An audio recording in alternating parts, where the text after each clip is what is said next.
Hey everyone, I just want to take a couple of minutes here to talk about the Primary Arms Cyclops optic. This is their 1X compact prism scope that they came out with. I think it was sometime last year, and I've had mine for a couple of weeks now, and I've been really enjoying it. I've taken it to the range a few times, so I don't have a long-term review on it. This isn't to talk about durability or any of that sort of stuff because I really haven't had it long enough to speak to those properties. However, what I did want to talk about is how to set this optic up so that the reticle is in focus and clear and set up for your use. I see a lot of other reviewers and some other things that I watched before purchasing the optic. They talk about making sure you play with the diopter to get it set up correctly, but they don't really talk about what that means or how to do it. So I want to walk you through that. This will probably be old news for some of you folks, but in case you're new to this and you've never had to set one of these up before, I'll kind of help you and give you some tips there. A lot of the reviews I've seen online or comments, people have been talking about the reticle looked too small for them. It looked like the chevron was too small to see, the ranging lines were too small to see, and they wished it was bigger like it is on the, I think it's a 2.5 and 3x prism scopes, the ones with magnification.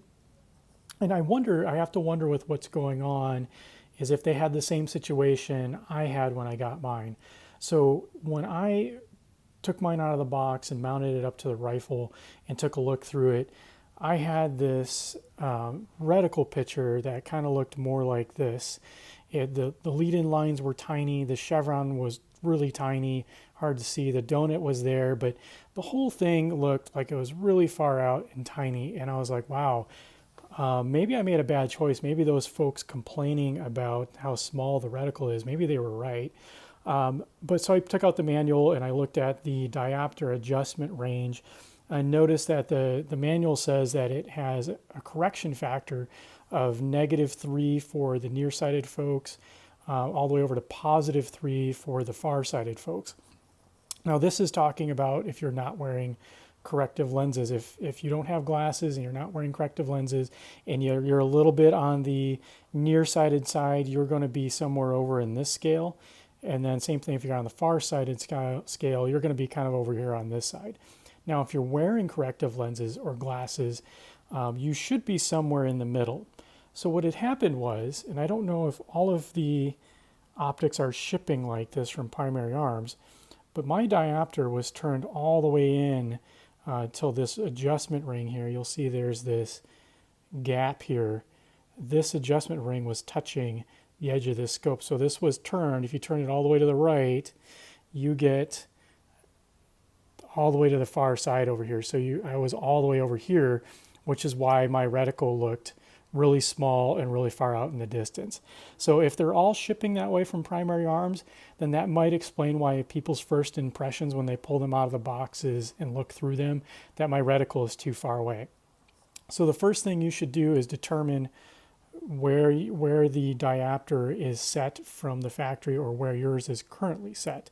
And the way I did that, since mine was turned all the way in, I went ahead and turned it all the way this direction, to the left, just to see how much play there was and how many revolutions it took to go from one end of the scale here where mine was set all the way over here.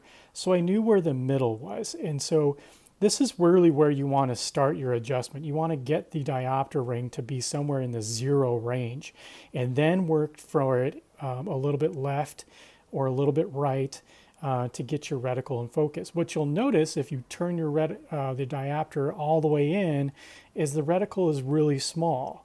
If you turn it all the way out to the other side, you'll notice the reticle gets a lot bigger and probably fuzzier depending on your prescription.